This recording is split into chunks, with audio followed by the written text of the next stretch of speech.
What's up, everybody? Okay, so the recording that follows is a webinar I did back in 2020 for about 100 Microsoft ISVs, so independent software vendors. So these are companies that are somehow buying a share from Microsoft and are important enough to get invited to a call. And the topic is on-prem to cloud. So what are the dynamics of moving an on-prem solution to a cloud-based solution to a SaaS solution? What should you be aware of? So this is actually the first part of a three-part series that I did for this audience back in 2020. So the second part is on product packaging, and the third part is on SaaS pricing model. So you can check out those two. But going into this video, I just wanted to give you sort of the highlights, the sort of the content just in a compressed format of 1 minute so you don't have to watch it all to sort of figure out what's in there. So essentially there are three parts to this first talk, on-prem to cloud. The first is why move, when to move, and what are the consequences going to be. So I go through all that. I give you some example timelines. I give you some, let's say, trigger points for when you should sort of consider moving your on-prem solution to the cloud, what kind of impact it will have for you financially, on your stock price, and so forth. In the second part of the presentation, I go into profitability metrics. And the first part of that is actually just like a more sort of tight breakdown of customer lifetime value over CAC, so CLV CAC. But I then use that to, let's say, as the underpinning or the powering of a framework that I often use to design product ecosystems, which is the Cupid framework. And Cupid is an acronym for customers, users, product, iteration, and distribution. So it's this dynamic that sometimes in a SaaS product, your user is not your customer. So there is a distinction between these two. But my argument is that your user can be three things. Well, they can be your customer, if you're lucky, but they can also be two other things. And one is distribution. And the third is they can be your product. And depending on what they are, if the user is your distribution, that means lower CAC. If they are your product, that means better lifetime value because you have lower development costs to deliver more value to your customers if you get more users. So, and then the last element you add is time. So that is iteration. So with this sort of the Cupid framework sort of maps out what product am I building, what kind of ecosystem of users and customers and product value am I building, what kind of scales are in my system that I can anticipate, and really is a strategic tool for you to figure out what you should build, aiming for certain types of unit economics at scale. So that's the second part. The third part then is essentially sort of highlights and do's and don'ts. So mistakes I often see, frequently asked questions and so forth, and sort of a take on a life cycle approach to SaaS pricing, like what to do first, then what to focus on next, and so forth. So I hope that the talk is valuable to you and that it brings some perspective. Maybe there are some questions in there that I answer. I don't know. The reason I'm giving the talk is that I've actually been the preferred pricing partner for the Microsoft ISV network and the system integrators since 2018, so for 5 years now when recording this. And I've helped relatively large Microsoft accounts in Portugal, Italy, Spain, Germany, UK, Norway, Belgium, Netherlands, Denmark, to, for some cases, do cloud transitions, and for others just to bring new product to market or other sort of versions of SaaS pricing. So the talk is sort of based on the learnings I've had doing a lot of these things and the frameworks I've developed to try and evaluate these questions. And it is a bit old, but I think a lot of it is still good. I might have changed my mind on, or at least let's say further developed my mind on a few of these topics. But I think it still brings value, and because it is 2 hours long, it's I have time to sort of go through some of the steps in a little bit more detail than what I usually have time for. So I hope you enjoy it. I hope it's helpful to you. And if you like it, you can subscribe, and then maybe you'll also notice when I send out the other two parts, the one on SaaS packaging and the one on SaaS pricing, which was given to this same audience, I think, in the 2 following weeks. So take care. Thank you, all of you, for taking the time here Tuesday afternoon to hear about sort of my thoughts on the topic of going or transitioning a business from sort of an on-prem license-based model to a cloud X as a service model or software as a service model. I I want to sort of take just 1 minute to sort of introduce myself, and I promise it's only going to be 1 minute, just to give the context and sort of also the sort of the full disclosure. As Dirk said, I'm not a Microsoft employee. I'm a sort of independent consultant. I have a background actually as a company builder. So I've started and sold 3 businesses. 2 of them were software businesses. And I have a sort of an educational background first in analytical philosophy and model theory, and then in finance. And then all my executive experience comes from my own businesses. And then for the past half decade or so, I've been an advisor, and I've focused almost exclusively on pricing models and price optimization, and you could say sort of commercial optimization of business to business technology as a service companies.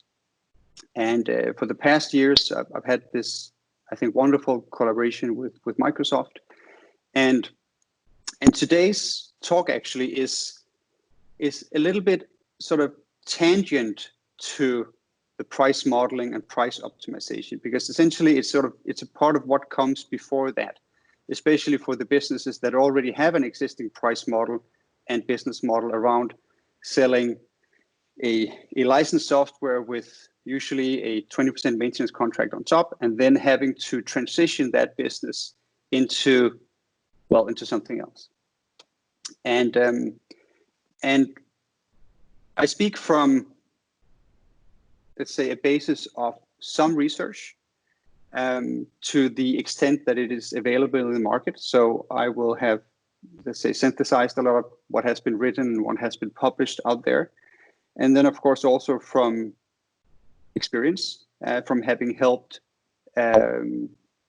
businesses of, let's say, €1 billion plus to, let's say, tens of millions of euros in annual revenue on these models. And I wanted to sort of, I've structured the talk into sort of 3 chapters, let's say. And the first one actually is sort of the transitioning itself, like what's driving it, what's the timeline, what should we be aware of, and so on and so forth. And then actually I'm going to end up with quite a bit of talk on what a profitable X as a service company should actually be. And there are some drivers of profitability, and there are some let's say blockers of profitability. I want to sort of talk about what those are, and then I want to show you a framework, a modeling tool.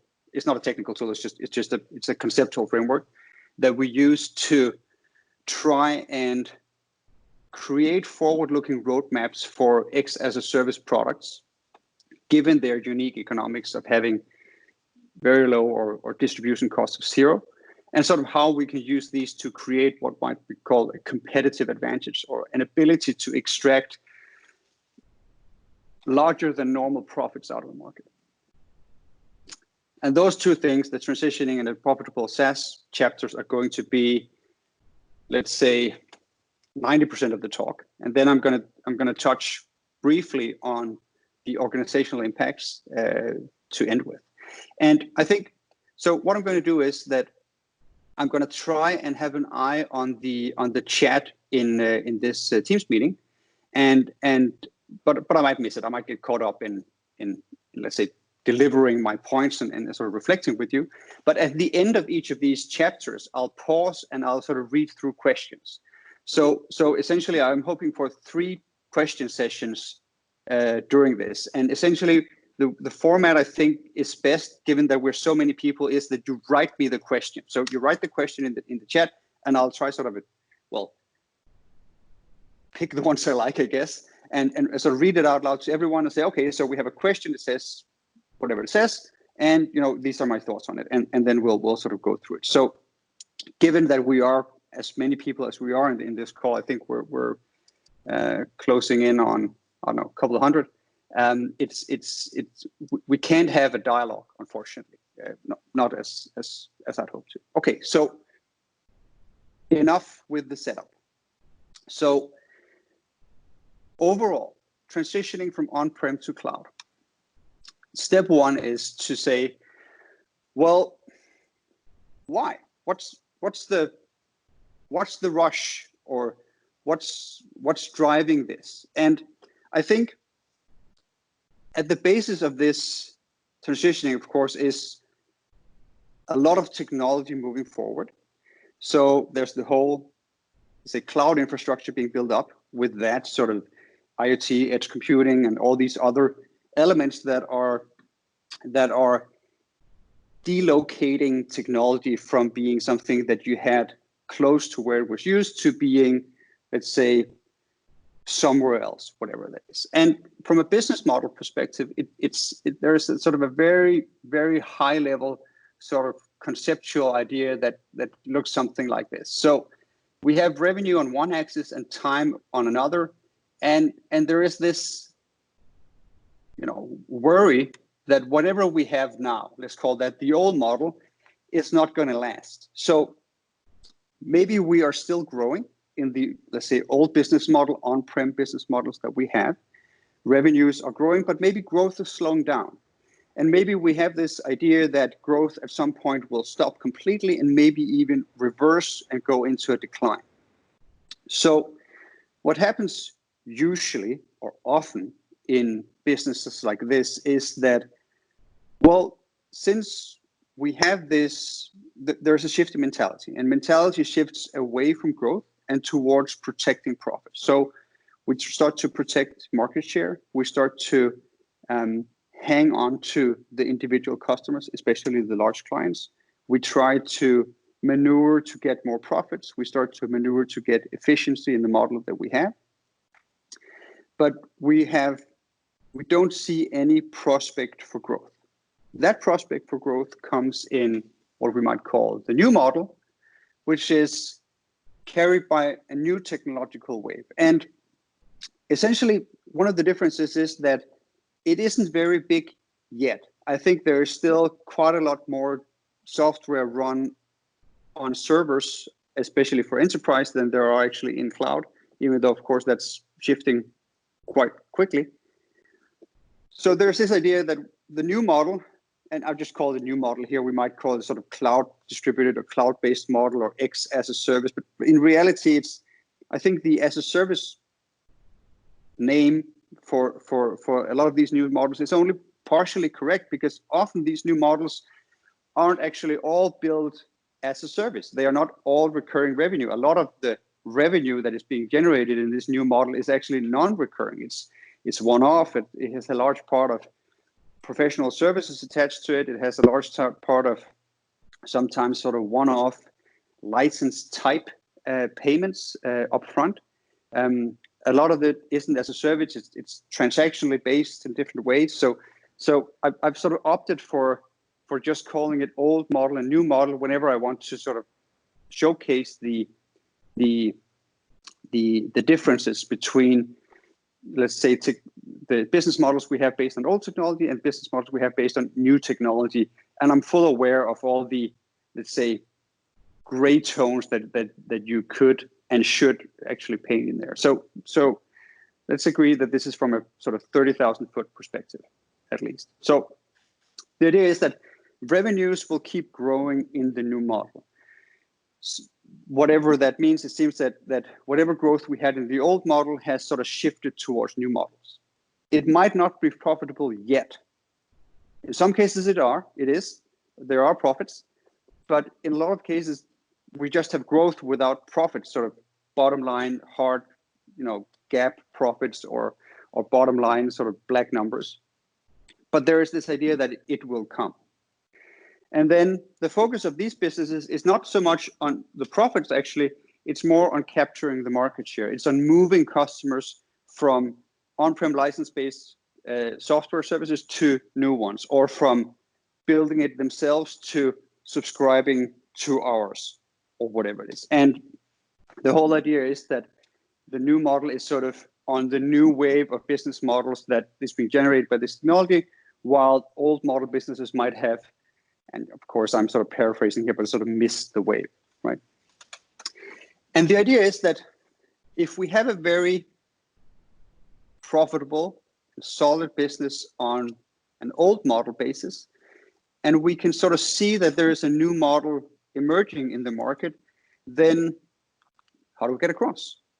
What is it that, because essentially we have this idea that we can't just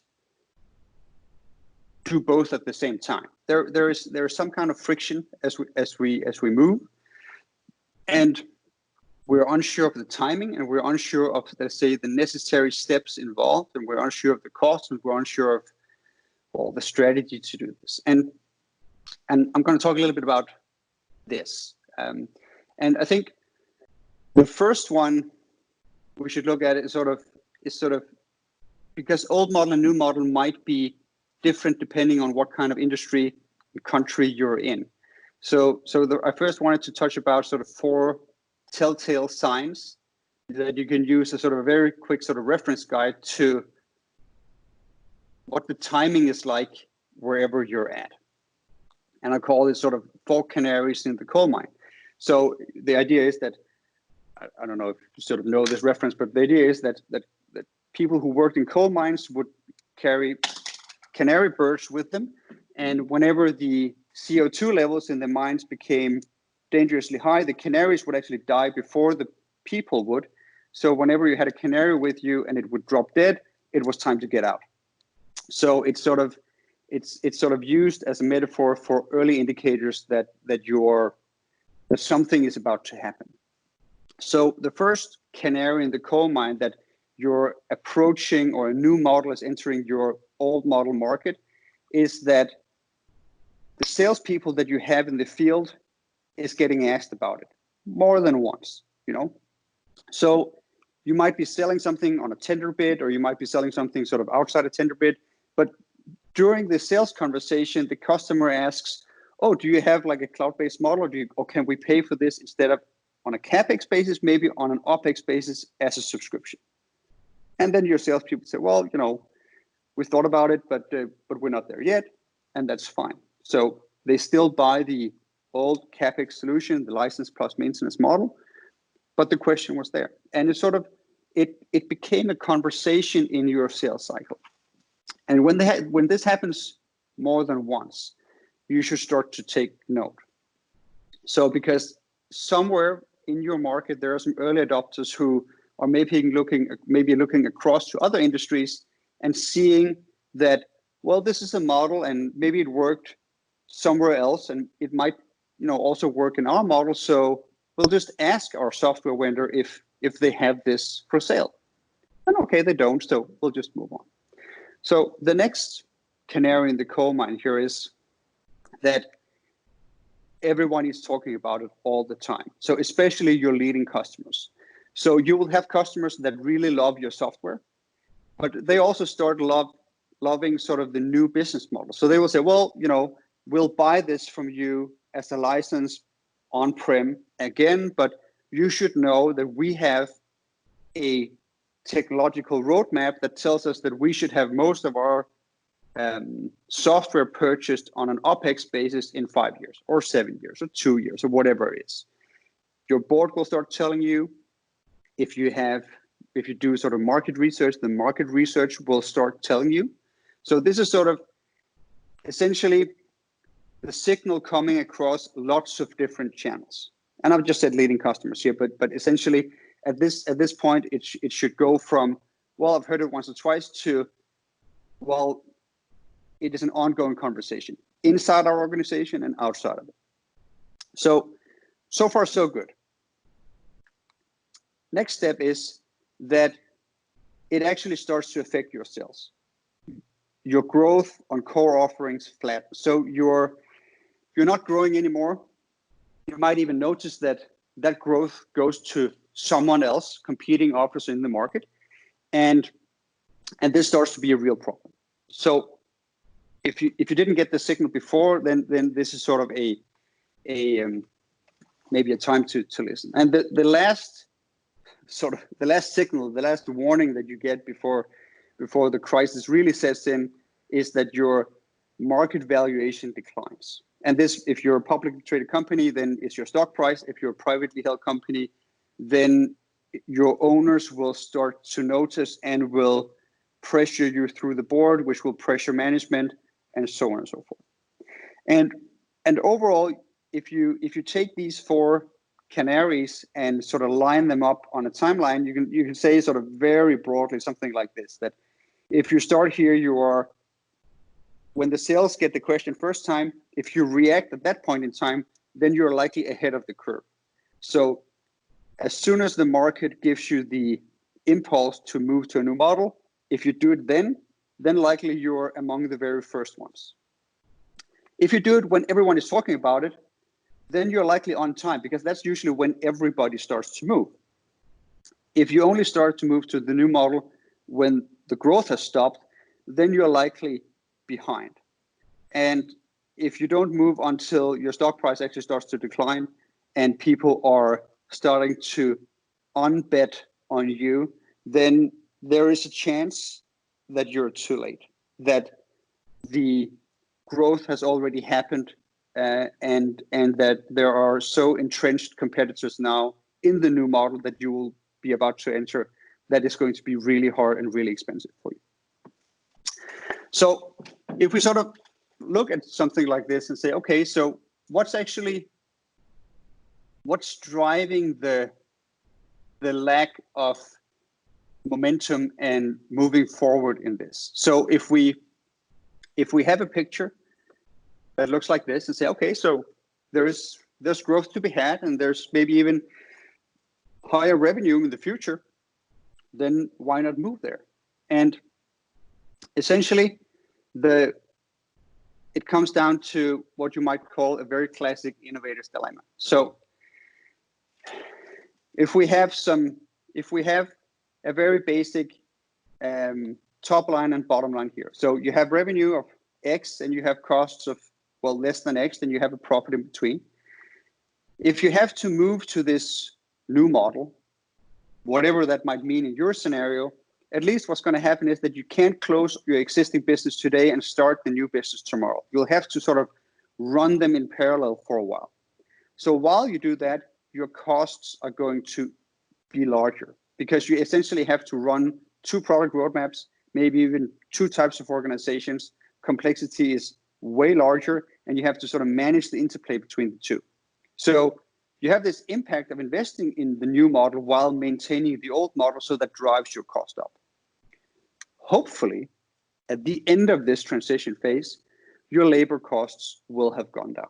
So essentially, you'll say, well, okay, so part of the gain I will get in the new model is that distribution costs are less. Maybe we'll not have to have as many people on site with our customers as we do now. And maybe we can solve some of the acquisitions with marketing instead of with sales, and so on and so forth. So maybe it will actually end up being more cost effective than it is today, but it has a long way in the making. Conversely, your revenues are likely to go down, because if you today sell a solution on a license, let's say that costs index 100, and you then have index 20 of maintenance revenue in the subsequent 3, 4, 5, 7 years, maybe even some upgrades on it, then the revenue recognition on selling a same sort of solution to a problem through an as a service model is that you don't get to recognize all that revenue upfront, because the subscription model says, well, people pay as long as they use it, and you don't get the full lifetime value upfront. So for every sale that moves from old to new model, there is a present dip in revenue and a sort of a hopeful future increase over time. But taking together these two dynamics, the cost increase and the revenue decrease with a subsequent increase, creates what's called sort of the fish model in certain modern on-prem to cloud parlance. And the fish model, I should be quick to say, isn't my invention. It's something called the Technology Services Institute of America that invented it back in, I think, 2005. So the question then becomes, okay, since we are now on the left-hand side with solid revenue and and a good profit down to our costs. And we're looking into a period where our costs are likely to exceed our revenue. So we'll be making a loss. And then hopefully in the future, we'll be making a profit again. But we have to deal with eating the fish or swallowing the fish. So there is a timeline here when we have to get past a sort of a period of unprofitability. And this is sort of a classic innovator's dilemma. So the innovator's dilemma is, I have a business now and business is good. And I want to protect that business. But there are new entrants into the market that haven't got a business. They haven't invested in an existing sort of profitable model. So all their new investment into product goes into whatever is new, and they will get faster revenue growth than I will.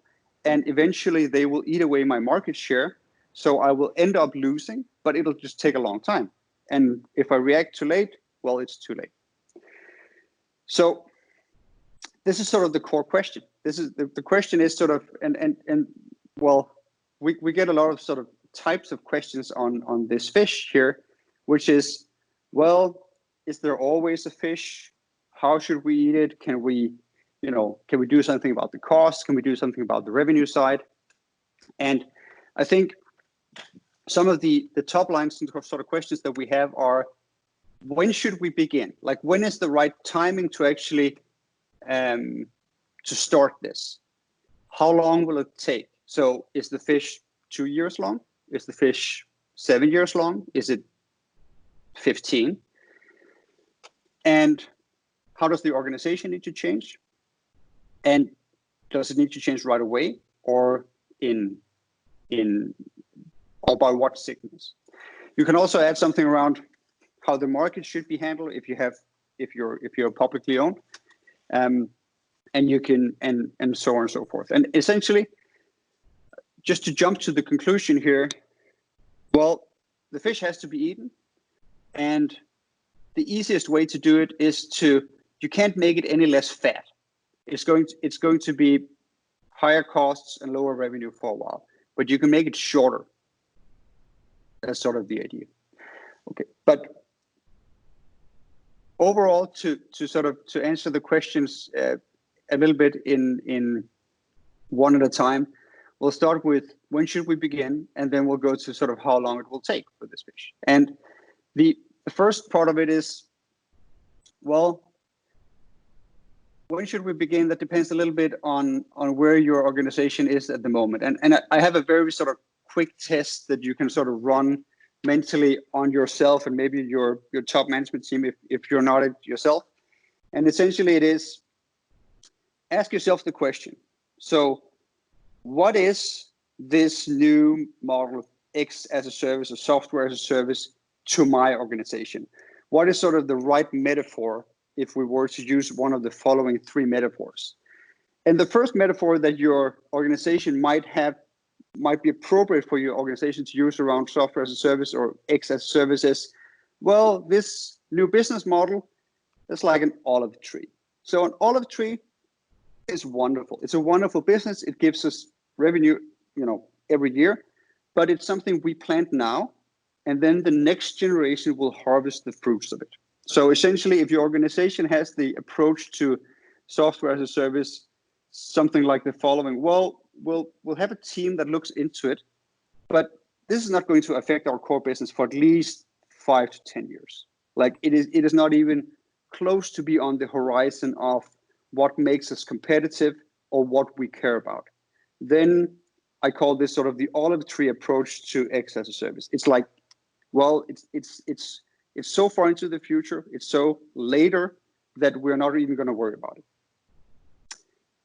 Next appropriate metaphor is if your organization starts to look at X as a service not as an olive tree, but as sort of an apple tree. An apple tree is something you plant, and then within, well, I think it's actually 3 to 6 years or something, but for this purpose, we're going to say 4 to 6 years, you can start harvesting the fruits.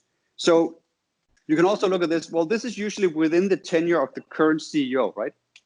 So the current CEO will say, well, we need to do SaaS now because I need it a little bit later. We know that it's going to be an investment and it's going to cost us, and we can't sort of reap the benefits immediately, but it is sort of on the near horizon of where we want to go. So in 2 years, we're going to get really serious about this, which means that we should get sort of serious now. That's sort of the apple tree approach. You could also call it sort of a midterm horizon. Contrast this to what I call weed, right? So weed is something you plant now, and then essentially you harvest it months later, which basically means, well, if X as a service is weed in your organization, it means, well, it is the current business model. This is what we do to eat tomorrow. So we better take it seriously right now. And if you sort of take this metaphor, or tri-metaphor approach, and essentially sort of lay it out a little bit, we say, okay, I'm just calling them olive tree, essentially preparing for profit. If we look at this on a financial target basis, it essentially means if you have financial targets at all, it's sort of, they're soft. So I talked to a very large,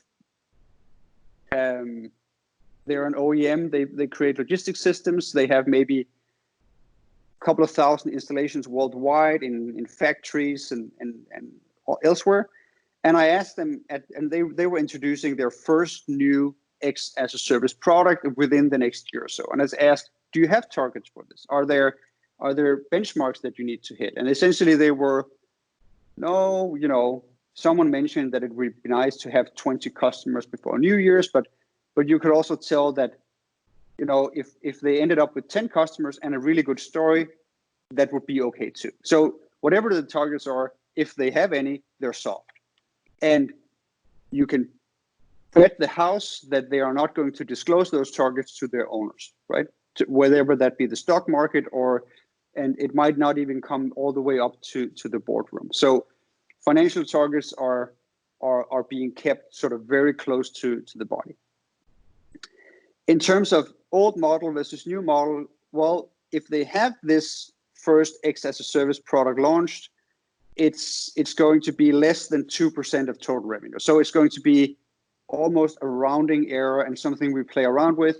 We sell it maybe as a pilot to our very best customers who like to develop things with us, but it's sort of at that level. And nobody has considered to move whatever we sell as the old model away from what it is that is driving our sales. So our entire sales force is still focused on selling old model software. That's sort of the business. That's where the economics are. If we move into the apple tree metaphor, that's where I call that's the planning for profit. That's here I say 3 to 5 years. So 3 to 6 years sort of, but that's sort of horizon.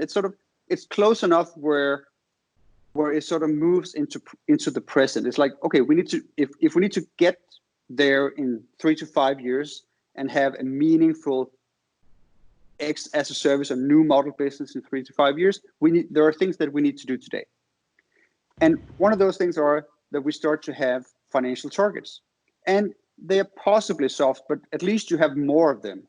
Is sort of, and there can be trade-offs between different elements of these targets, but they start to be much more articulated, and they are to some extent also even hard. You start to have some transparency in the market, so you start to say, well, we do have this new initiative. It's still under development, and don't expect too much of it, but we're really excited about it. It starts, if it's a public traded company, this is usually where it starts to get reported in the financial reports, saying we have it. It's it's the future. We're really excited, and so on and so forth. So on the old model versus new model, this is sort of the place where the X as a service is something around 5 to 15% of the overall business, and we start to sort of see the sales force mentioning it more and having it more as a sort of permanent part of the portfolio. It's something that they take into all the sales presentations. They will know which customers to pitch it to, and it's sort of more on par at this point with the old product.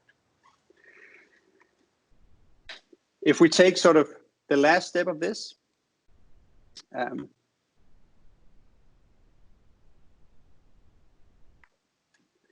and we go into wheat, we can see that, well, wheat is as soon as possible. This is where we try to maximize the profit, and we have this existing business model where it should just work. And we have some hard internal targets that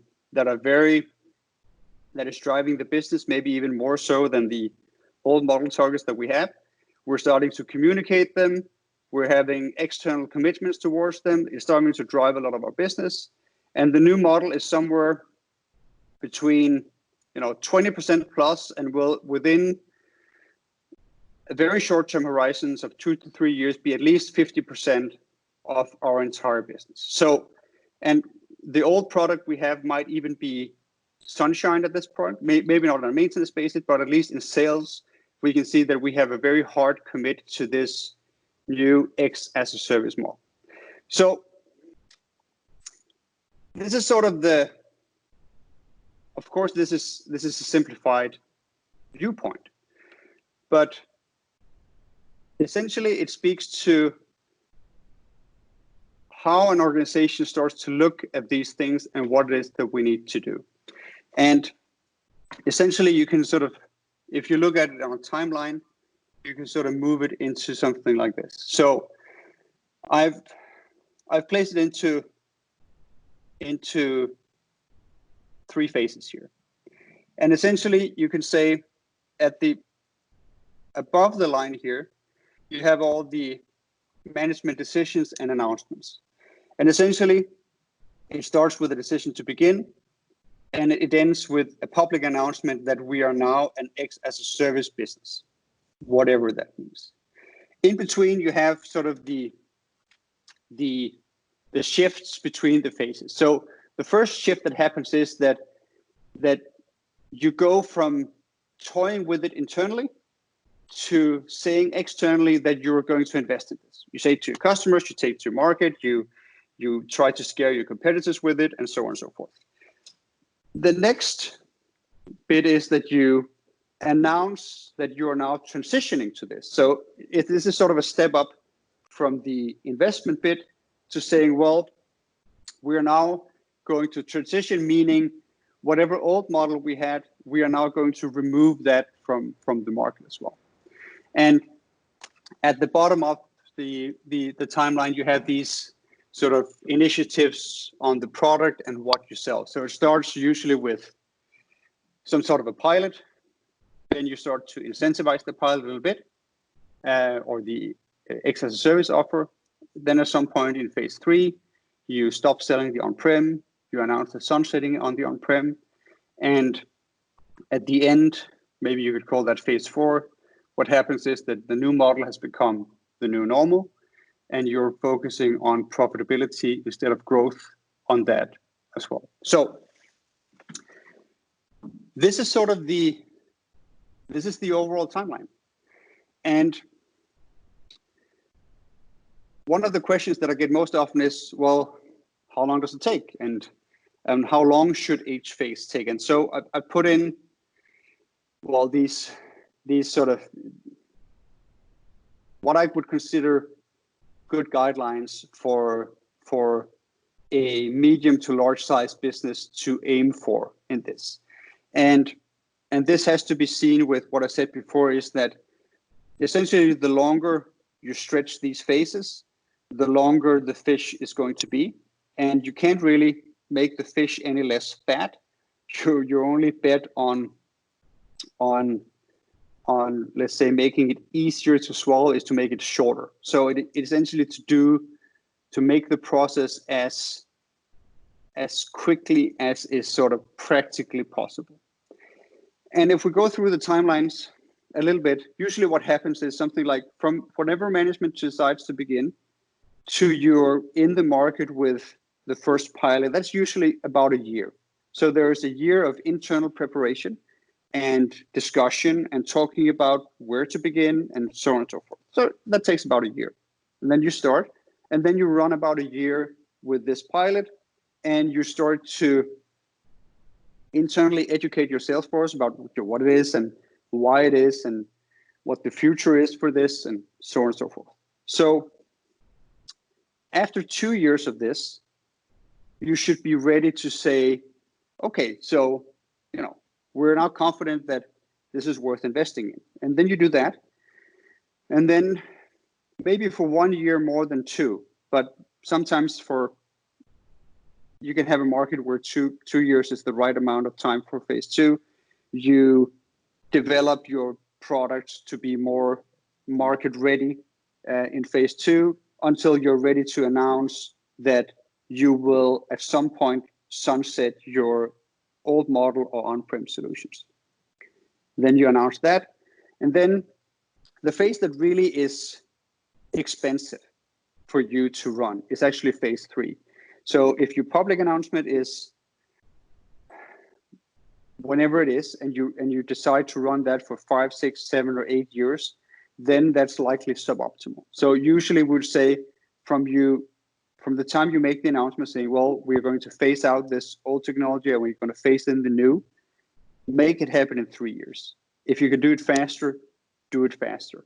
But 3 years is accomplishable for almost anyone if you set your minds to it.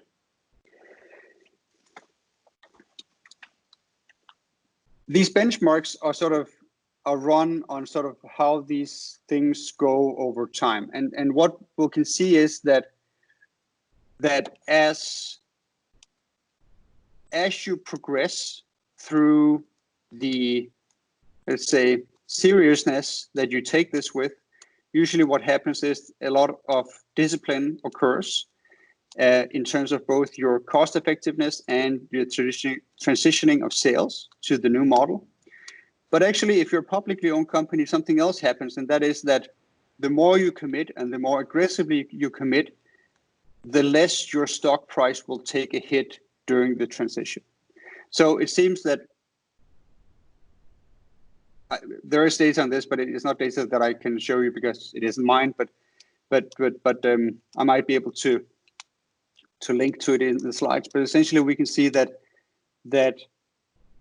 investors and the market tends to like more aggressive transitions towards new model economics. There is a caveat in so that you have to manage these same investors once you actually arrive at this new model and growth starts to slow down, because, well, that's a communication task in itself, saying, well, we can't grow double digits on this new business model forever, so it is now new normal. Okay. So essentially, I think the what to do in terms of planning for this transitioning is to say, well, do we believe in this? And if so, ask ourselves, how do we get across? And realize that, well, there is a fish. There is this transitioning period where we have to have increased costs and decreased revenue for a while. And we need to handle that. And we can ask ourselves a series of questions of, is the timing right? And, is it right now that we should do it? And essentially, you can sort of figure out if you're wheat, an apple tree, or an olive tree. And that's sort of, if you think you're, let's say, if that is right, given the market that you're in. But essentially, you should end up creating something like this, creating a sketch, phase 1, 2, 3, and say, okay, so what is our pilot phase going to look like? Is that going to be 6 months or 3 years? Do we have sort of a product development phase where we are publicly announced that we're investing in this, but we're not sort of fully committed yet? How long should that be? And especially, when should we publicly announce that we're transitioning and that we're moving out the old model in favor of the new? So overall, the what to do is commit to a timeline for whatever that is. And you can either commit to it. There are sort of two models that you can use. One is to say, well, by 2022 we're here, and by 2024 we're there, and so on and so forth. Or you can set up sort of a softer version where you say, well, we have certain gates or milestones, which means that as soon as we have 5% of our revenue that comes from X as a service, we announce that we commit. And then as soon as we have 20%, then we announce that we're phasing out the old, and so on and so forth. But having a timeline and knowing that you need one is likely step one. It is the executive team that moves this play. There's, of course, they can outsource sort of the nitty gritty and the analysis and the elements of the strategy to someone else, but the commitment part needs to be the executive team. And the next step then needs to be, well, given the market that we're in, what endpoint are we actually aiming for? Because, and this is sort of moving into the next bit here, what is the profitable SaaS company? Because it turns out that even though we'd like to think so, this core idea that we have here with the fish, that we will get lower costs and higher revenue, and hence more profitable business models, actually isn't always that correct. So what we see is, and I'll show you sort of a most recent sort of index number at the beginning of sort of the next chapter, showcasing that these sport and cloud companies aren't actually as profitable as we'd like to think they are. So we need sort of a strategy for that, but that's sort of next up. Right now, just on the timeline, I'll just stop to see if there are any questions. So you can, if you have questions, write them in the comments here, and I'll try to sort of pick a few. Okay, so let's see here.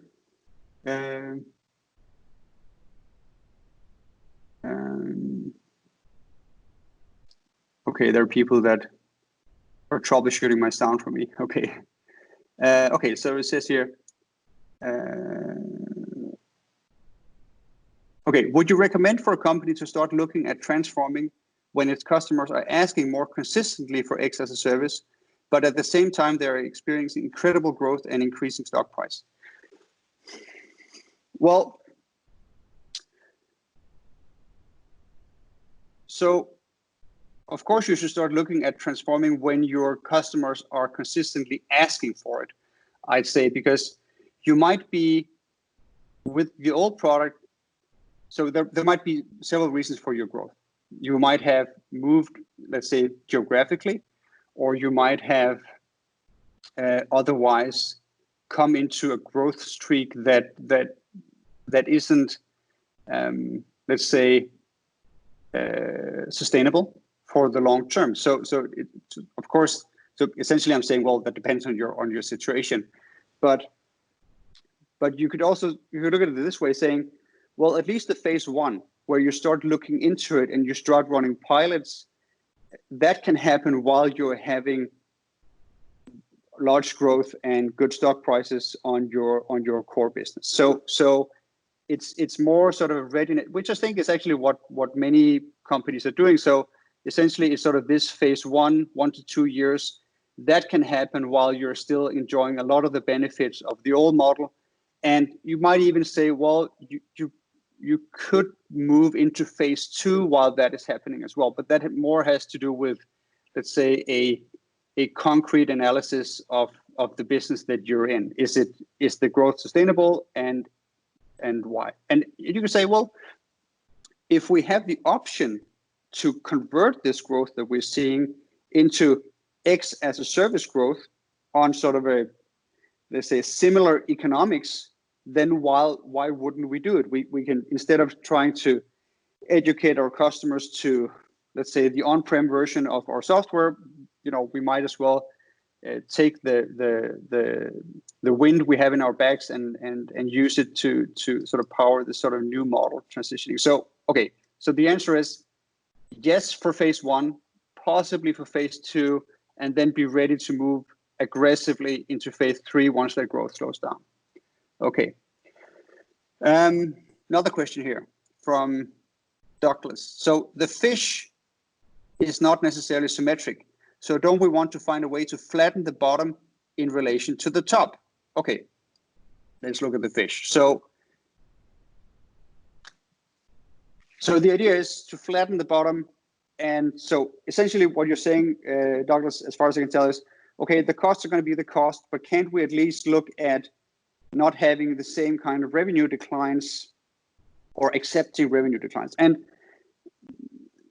maybe I should give you some more sort of, let's say, you stated the question very sort of concisely, but it's also, it doesn't have a lot of color on it. So essentially I say yes, because one of the things that we see, one of the common errors in, let's say, making this worse than it could be or ought to be, is that there is a risk-averse tendency for many of these transitioning companies to saying, well, we want to keep market share. So what we're going to do is we're just going to transition our customers to the new model very cheaply, and then hopefully we can increase prices later. So it's one of the dynamics that often happens, is that revenue declines more rapidly than it ought to, and actually that stunts your future growth, because essentially you're saying, well, we're used to selling whatever, very expensive on-prem software, and now we have this new,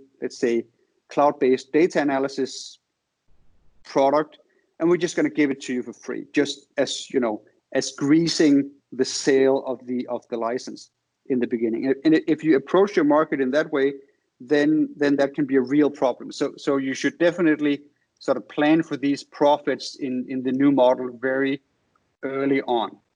And but it doesn't remove sort of the fact that since you have to recognize the revenue over the entire lifetime of the customer, and you can't recognize it on the time of purchase, then that even if you deliver the same kind of value in the new product from day one as you did in the old, then it will take revenue that you could recognize today and move it into the future. So yes and no, but on these two, let's say, parameters of the question. Jens asks, on the fish model, I follow the cost reasoning, but the revenue side seems a bit surprising, as you'd still have the on-prem revenue minus churn and plus upsell. Are we talking about incremental revenue instead of overall revenue? Okay, so it's just to say, well, if you take a sale and instead of selling it on-prem, you sell it X as a service, then of course you just move that revenue recognition into the future. So that, I think, is sort of the shortest way to, I think, clarify what I meant there.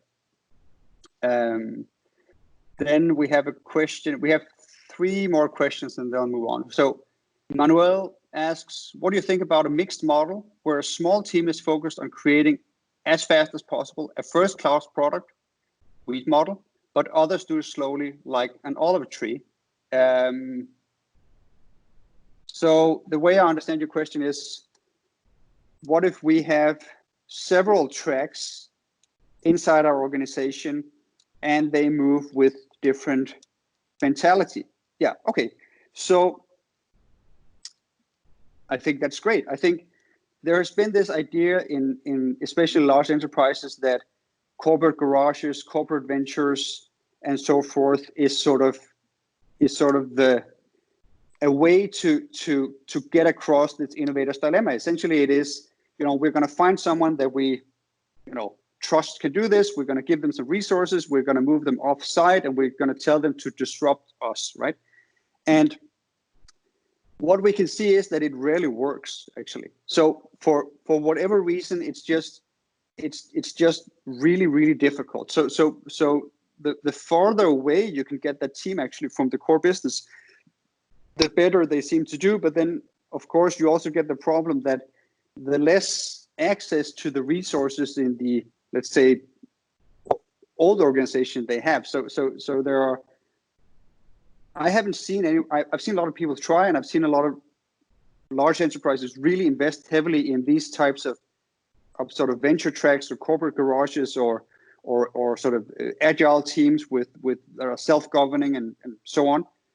And while many of them can create good product, like they have a good, let's say, technological spurt, it really sort of it really stunts once that technology has to be included and actually carry, let's say, commercial weight in the old organization, because it's that integration that is actually difficult. I think that's what I would say with these sort of small weak teams, and then you say, okay, so while others do it like an olive tree, I think you'd have to give me an example for how the two speeds would work, but essentially, of course, I don't think you get around making the commitment. I think the organization moves as slow as sort of the executive team sort of backstops and says the important thing is when do we say to the sales guys that they can no longer sell our on-prem solution, and that's really sort of that is the milestone that you have to aim for, because that is always going to be your way out, right? So essentially, it's when you take the beach and you burn the boats behind you, right? The old Roman saying, like, you know, we burn the boats because then there's only one way forward. That's when you start to move, really. And I think that's the critical point. And you need to plan for that point a couple of years out, and then you need to commit to it once you're there. Because if you don't, the fish is just going to be long and fat. Okay, I get another question here. We're trying to shorten the fish as much as possible, also likely make the fish more fat, or much more fat.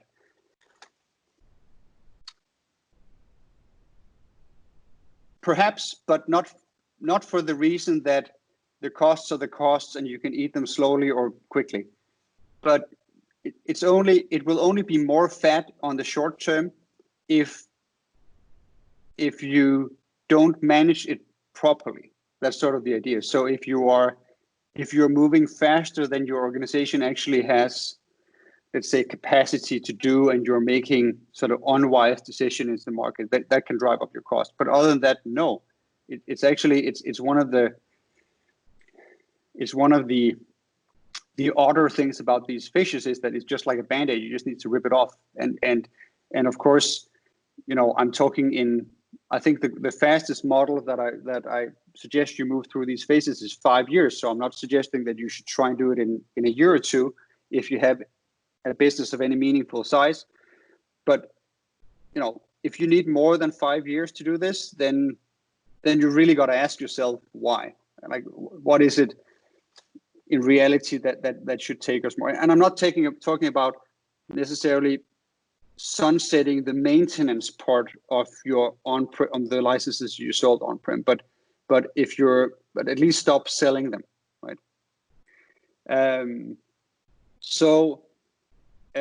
Tim asks, the drop of revenue, is there a guideline on what you need to anticipate 10, 20, 30 of total revenue?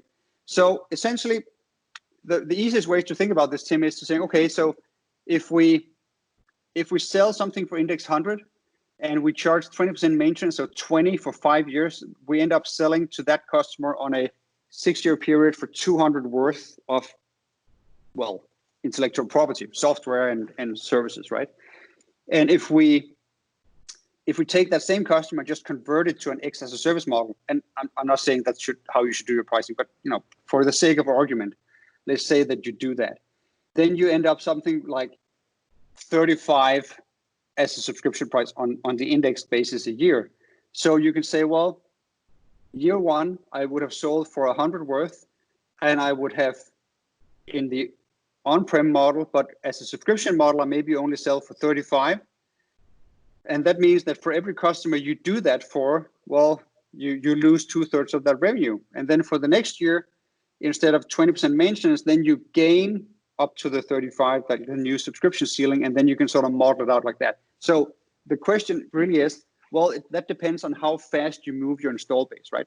So if you move your entire install base in the same day, then it's 70%, right? Or 60 to 70%. If you move them something like, you know, 20% a year, then it's more likely you go something like, well, minus 15%, and then it starts to it starts to work both ways. So then it might be something around 15% in income next year, but you get the upside of the first revenue guidance that you got. So it's the moving on the install base and the speed that you'll go through. I would say if you're a meaningful size company, you should plan for less than 20%. That's and that. So if you're privately owned, of course you can do whatever your owners will let you. But if you're market owned, then likely you should even 20% is stretching it if you're a publicly owned company. You need really good investor relations to pull off a 20% revenue, like a top line drop. So moving something around, keeping some of the services and moving it so you only drop something like 10-12% is likely the most the market can handle. Okay, we've got a few more questions. Oh, that's just a recommendation to read something.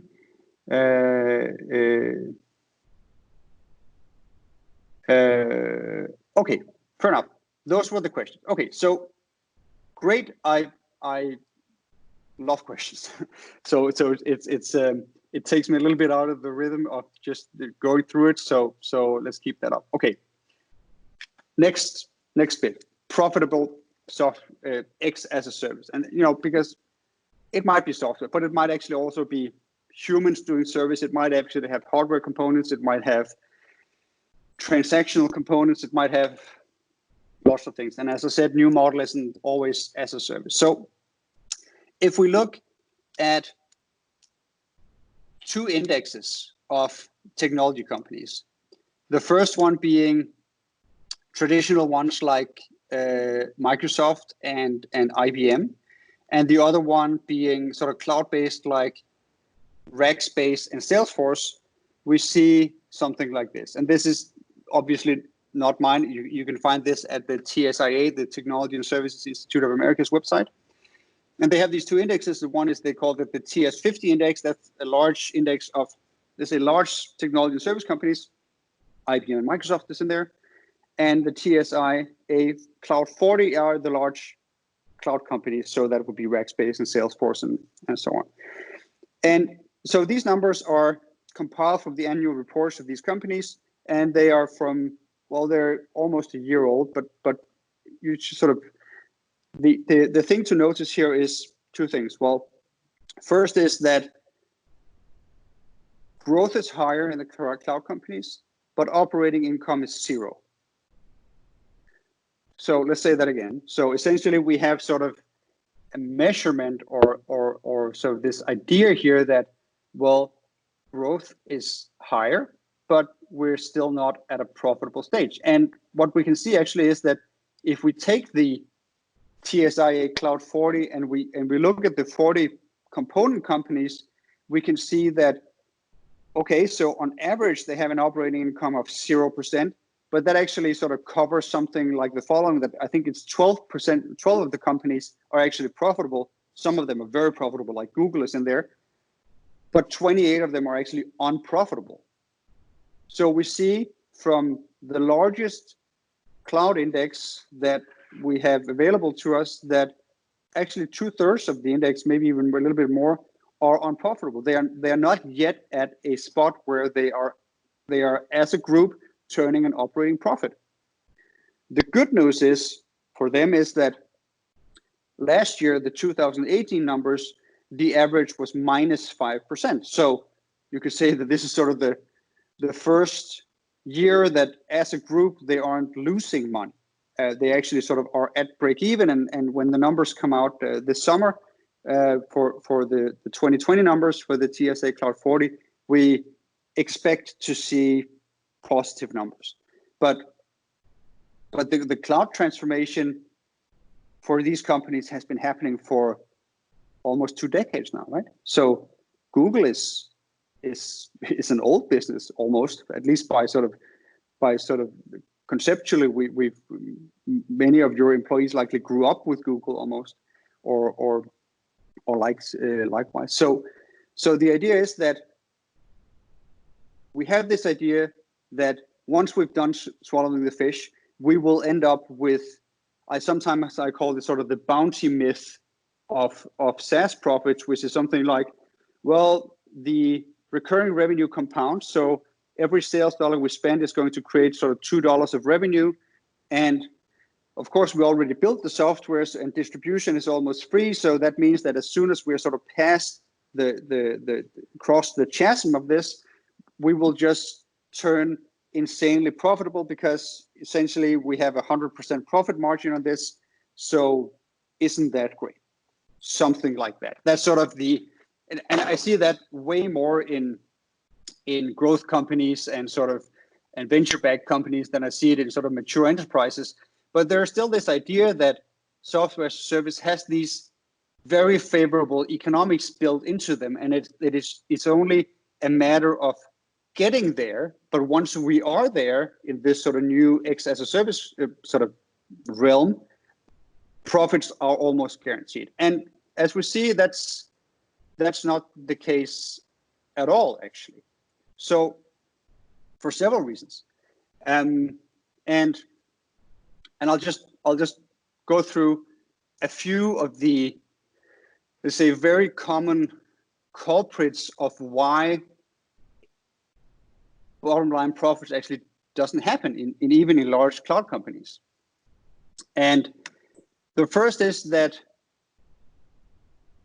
well, we're risk averse on market share. So there is this idea that, well, we're working in some kind of an economics of scale scenario. So that means that to get scale, we need to get customers, and customers equals market share. So what's going to happen is that we're just going to try to we're going to focus on customers instead of on revenue or profits.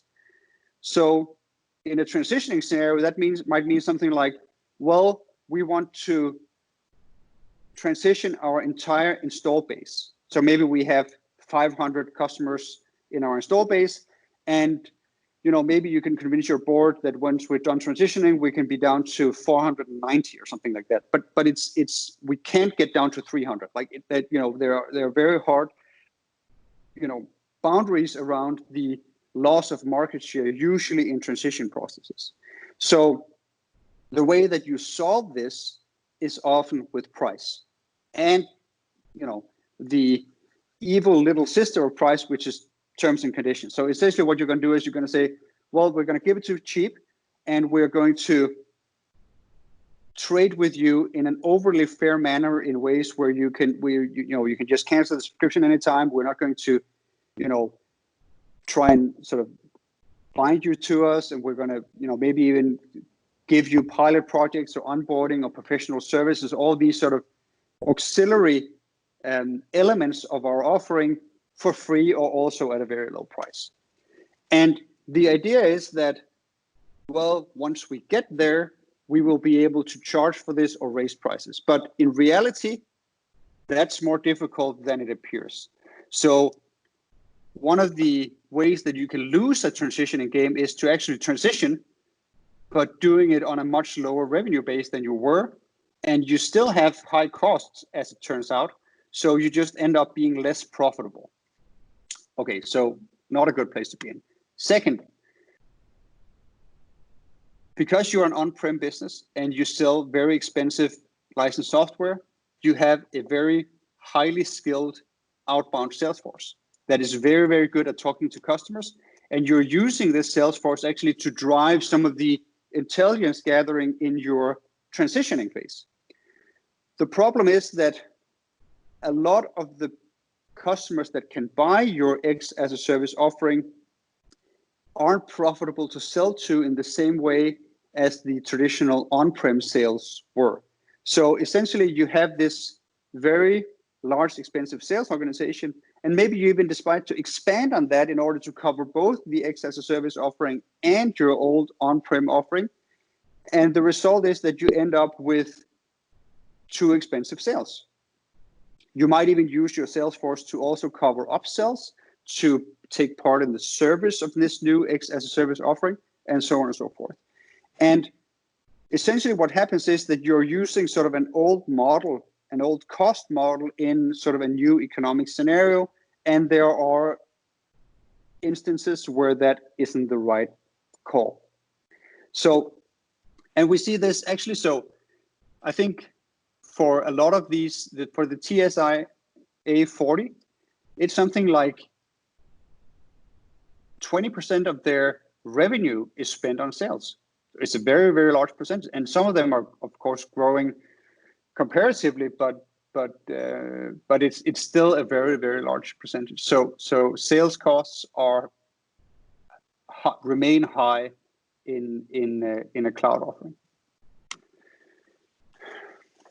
This is sort of another version of a land but never expand, which is essentially this idea in many, and this is one of the more common ones that I see, is that saying, okay, so when we have customers now, we sell on-prem software to them, and we do that, it's relatively complicated. We sell large setup projects, and we have lots of professional services. We have maybe managed services. We have, all these things that go around our software. The software itself is highly configurable, and all these configurations have, pricing impacts and so on and so forth. But for the new X as a service product, that just needs to be super simple and just a price per user or something similar, and that's it. So essentially, you go from a very, very high complexity level selling to your customers to a very, very low complexity level. And so you instead of doing it simple, you do it easily. And usually simplistic pricing, there are cases where that is not true, but usually simplistic pricing also means less efficient monetization. So it's a good way to test a pilot product, because essentially you're not testing the willingness to pay, you're still just testing the product. But as you move towards getting serious about profitability, your pricing should not be simplistic anymore. And I've created X as a service pricing for 100 million euro plus SaaS businesses that is anything but simple. It can be hundreds of configurable lines with all the bells and whistles that you would expect of on-prem software and managed services. The last thing is that you run an unprofitable roadmap. It is that you over-invest in development without having a clear sight to profitability on that development. And it's just, and one of the easier ways to spot that is that you overspec a product. It is just too feature heavy, too advanced, it missed the mark in some sense on the use case, and it deteriorates willingness to pay for it. But I want you to I want to show you, using these sort of profitability errors, I want to show you I want to take it down to what I call the 3 killer C's. And then I want to show you how they impact sort of what I consider to be the core profitability formula of X as a service. And then I want to show you a little bit about how we can get around that. So the 3 killer C's of SaaS, and these sort of 4 errors are part of that is churn, so customers leaving you, commoditization, so inability to charge high prices, so essentially not creating value enough to charging a premium for a product, and then high sales cost. We cover that. And if we look a little bit about what I would consider the core profitability formula of X as a service, is something like this. So it's the ratio of the cost to acquire a new customer, or you could also index it to acquire whatever €1 of new revenue against the value of that one customer. So you can say, well, for every $1 in sales, we get $2 in profits. Then you'd have a ratio of 2 to this.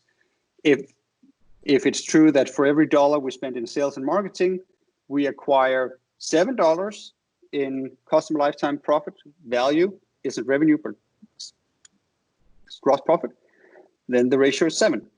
So it's the lifetime value over CAC ratio. And the good benchmark here is that you should aim for a ratio of 4. maybe even higher in enterprise software. So maybe that should be 5 or 6 at this point. And the reason that is actually is that once you hit that kind of ratio, you start to be self-funding. The project itself can fund its own growth. So it can fund its own product development, it can fund its own sales, it can fund its own overhead, and so on and so forth. Once you're below this, let's call it 6 to be on the safe side for enterprise software. And the reason is that churn is so low that you have the customers for a long time. Once you hit a ratio like that, you don't have the old model funding the new model anymore. The old model, you could dwindle it down at the pace that it should be dwindled down, but the new model can actually carry its own, also in terms of investments. So, okay, so the next level of this is actually to connect this to the killer Cs, and essentially, you can consider customer lifetime value a little bit more complex, and we say, okay, so customer lifetime value really is average annual contract value. So whatever is on the invoice I sent to that customer during a year, less the development and delivery costs. And actually, I include development costs here, and you can amortize it or do whatever you want. But at least at a conceptual level, I think you can appreciate that if you spend 50 million euros building something, your customers will have to end up paying for it in some way before you can call that a commercial success, right? So, and those two, development and delivery costs, and that includes service costs and infrastructure costs and so on, are there.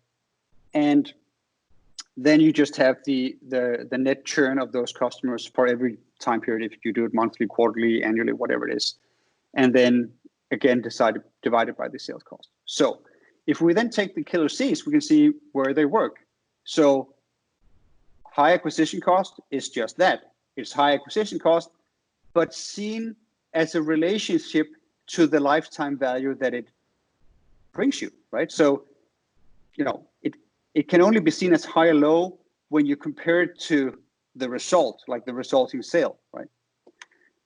Commoditization is essentially the inability to charge prices that produce a high ROI on your development and delivery cost without creating the high churn. So essentially what we have here is sort of a value formula. So of course you can charge high prices, but then your acquisition costs are likely to go up if your product can't really carry those high prices, and or your churn is also going to rise because the customers that you already have are going to leave you if they feel that you're overcharging them. Conversely, if you lower your prices, and that's what's usually happening in a poorly executed land and expand, you lower your prices sort of below the value, you have low churn and you have maybe also a low acquisition cost, but you're not really getting the customer lifetime value out of them. So essentially it's sort of a resource that you get to place it, you get to sort of decide where it impacts you. Does it impact you on your revenue per customer or on your churn or your acquisition cost? Whatever it is, if your offering, your product isn't able to charge a high price, you're going to suffer somewhere in this, let's say, financial layout. And the last one, churn, it's simply the lag indicator of this price value balance is that it's off. Okay, so far, so good. And now comes one of the nastier things about this new model, and it's the effect of technological velocity. And the truth here is, whatever you developed for 10 million euros last year will be developed by someone else for 1 million euros next year. So whatever it is that you're creating is just going to be so much easier to create in the future. And that means that if you both make 2 million in revenues on your product, you will be a failure in ROI terms, and they will be a success. So this is one of the things that just makes you postpone this. But so you need to sort of plan for what is the justification for actually spending these 10 million euros now, even though we know that it's going to be easier and better and so on and so forth next year. because essentially what you're going to do is you're just going to drive yourself closer and closer to the edge until it's too late. The market, someone already went in, invested poorly, but now they're sitting on the market. And essentially we have 4 roads to profitability that I want to spend the next half hour going through. And it is this. Okay, economies of scale, the network effect. So I'll go through them in a minute. Distribution effects, which is essentially is network effects just for distribution, and then stickiness. So economies of scale are simply, as we get more customers, we reduce the development and delivery costs on a unit economic basis. So, the more customers we have, the easier it's going to be to produce them economically at scale. It's simply just saying that the market leader has an easier time simply because of size. And that works for you. Is it a strategy? It can definitely be. Second network effect is that whenever you have a product where each additional new customer user creates value for the next customer user, you have a network effect. So this is true for, Facebook, I guess, is the most common example now, that the first user on Facebook was getting 0 value. The billionth user was getting, a lot more value than the first user. And essentially what happens here is that, you can see this as sort of free development cost. Whatever that is, your acquisition cost also contributes a little bit to the value of the product. And you can turn this into pricing, you can turn it into lower churn, you can turn it into whatever you want, but essentially it affects your formula. Distribution effect is a little bit the same. Facebook has distribution effect as well, because I go on Facebook, then I invite all my friends, they also go on Facebook. So that means that selling or getting one new user or customer makes the next new user customer cheaper to get. So it just works at a different spot in this sort of fraction, but it still works. And the last part is stickiness.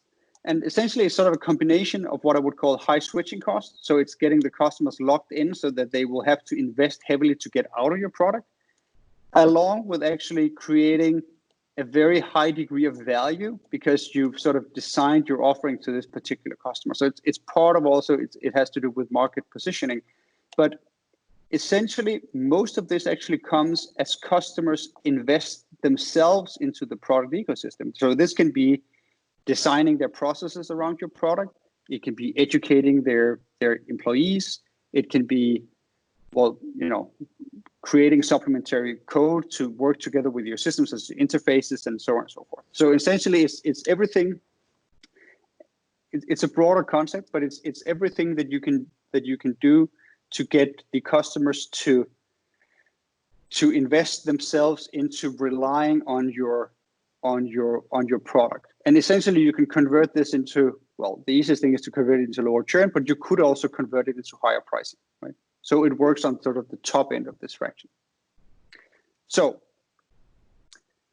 the 4 roads to SaaS profitability are economies of scale, network effect, distribution effect, and stickiness. And I just want to show you a little bit about how I sort of use this, because it's showing you fractions of lifetime value over CAC and showing you that, we have these 4, and maybe you've seen these, economic moats, so they sometimes are called, or whatever it is, isn't really going to, how the hell do you create a network effect, right? Or, maybe it's something like, maybe you have it or maybe you don't, but it isn't really something that we can just invent out of thin air. So it's sort of, because it isn't actionable, it tends to be something that people just postpone and will say, lucky those who have it, but we will just try to, and essentially the idea is that people just try to go for economies of scale. I'm just saying, okay, so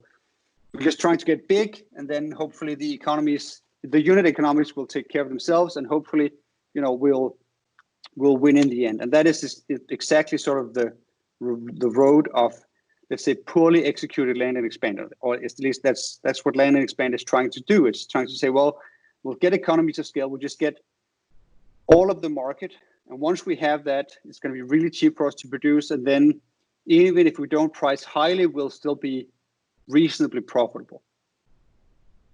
Okay, I'll try and break it down for how I think about it, and you'll tell me if you know what you think about it. So essentially, the core resource you have, or the core dynamic you have in X as a service is that, well, distribution costs are very low.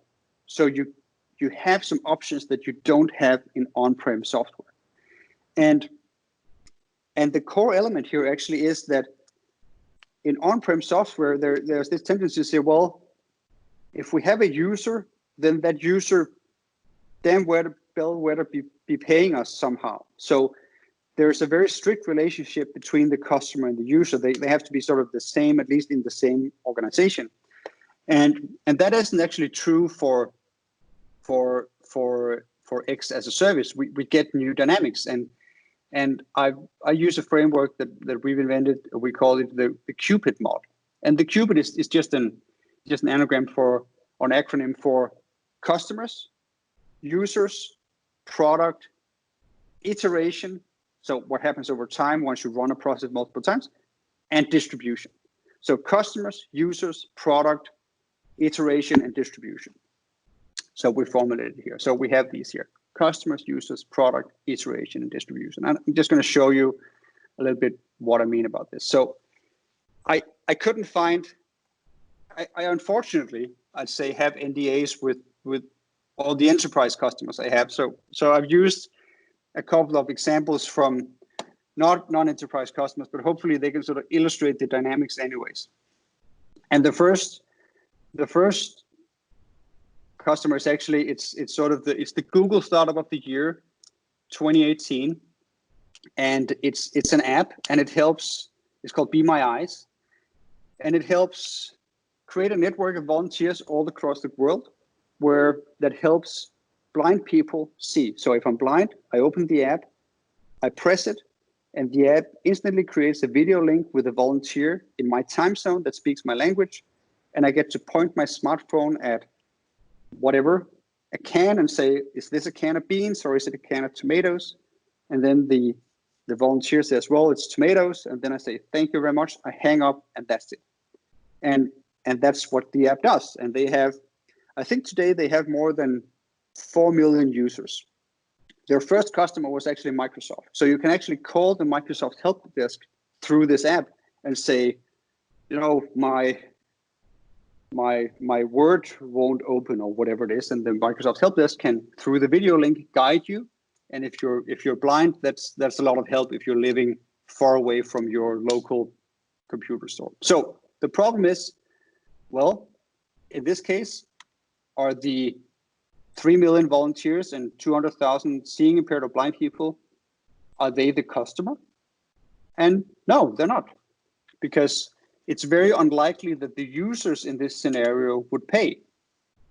So instead, what we have is that we have another dynamic here. We have the dynamic where, well, we have the users, but actually, just like Facebook and just like classical radio or television, the users are the product. And that product is then sold on to the customers, who are large multinational corporations like Microsoft and Google and Lloyds Bank and Barclays and whoever their customers are, who say, well, we would like to reach our audience, our customers, even those who are seeing impaired, and you can help us do that. So we will pay to have our help desks use your software. So essentially what we see is that the users aren't paying anything, but they become the product, and the product is then generating an opportunity to land other customers.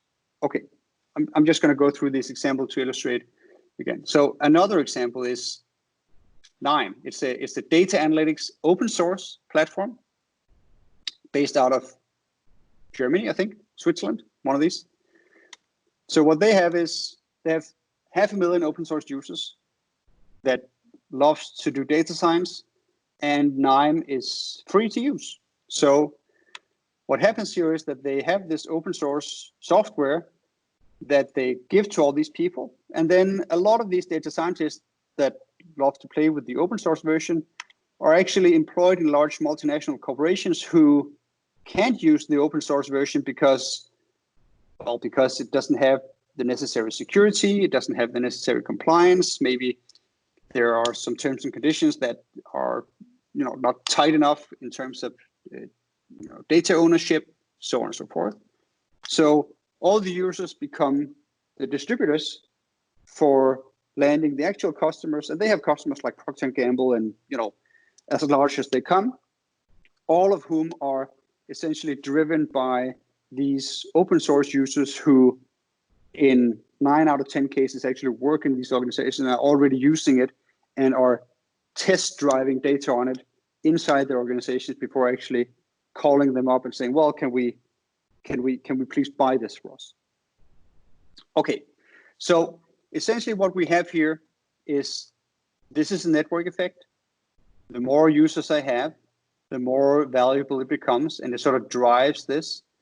And this actually is what I would call a distribution effects, or a downward Cupid arrow, where the more users actually drives lower acquisition costs for our customers.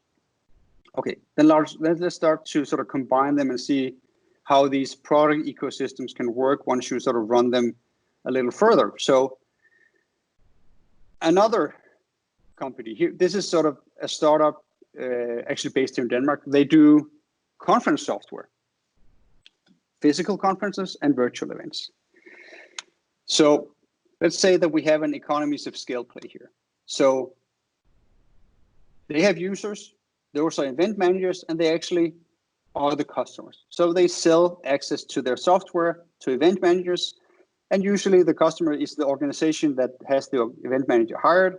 So it's the ones that get value from producing events. This could be festivals, large law firms, whoever. Okay. They will invest development delivery cost in getting the users, and of course customer acquisition cost as well. If we run this, that's the iteration part, for long enough, then we get at the economies of scale. So that's the point. So we invest CAC and DDC, that gets us users and customers.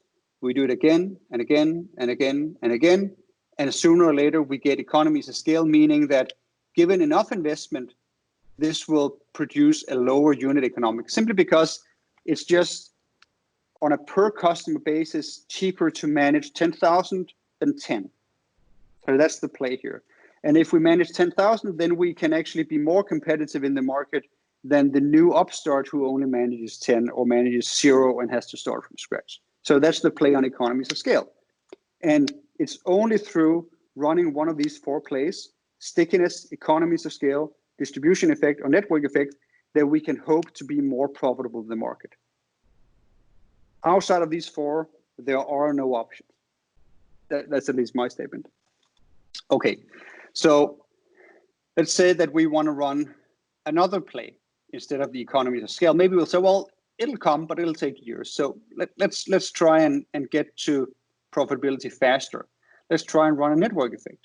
Well, maybe this pool of customers, so we sell to event managers and we have a lot of event managers, and so maybe we have a couple of hundred of event managers, and maybe we have them in a relatively closely tied geographical location.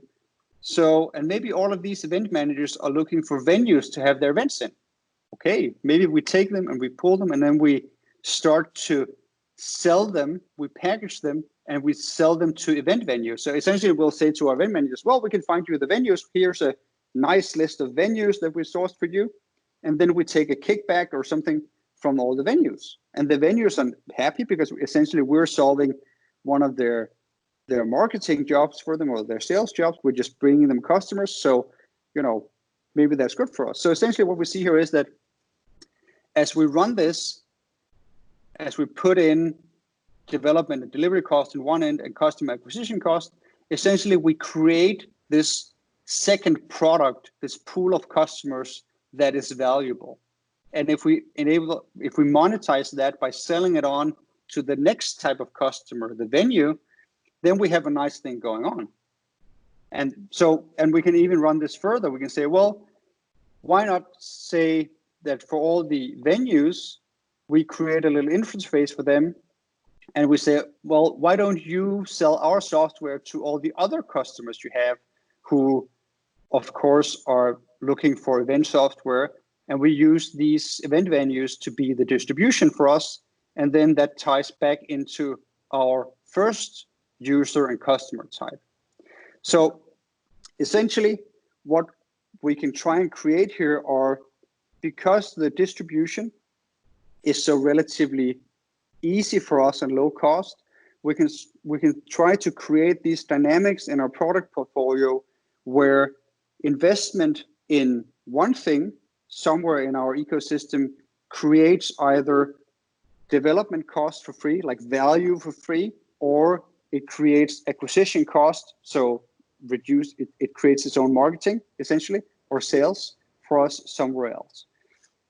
And essentially, if we manage to do it well enough, we can create these sort of sustainable models that essentially invest in themselves.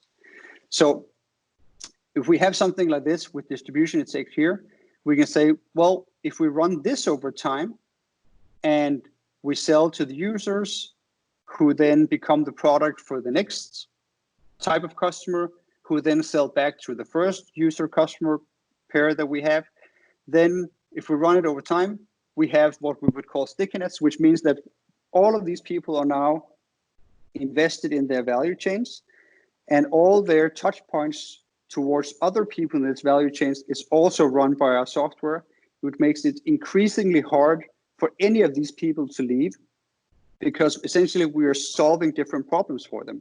We are solving the sourcing of venues, or we are solving for venues the sourcing of customers. And so, of course, we're also solving the base problem of actually managing events or whatever it is. So it's a versioning of seeing what can go on once we sort of run these things through to completion here. And if we just add another layer to it, we're going to say, well, if we have to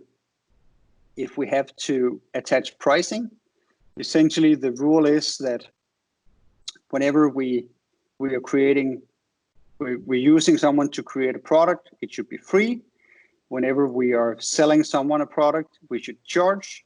And whenever we are using someone for distribution, we should pay them.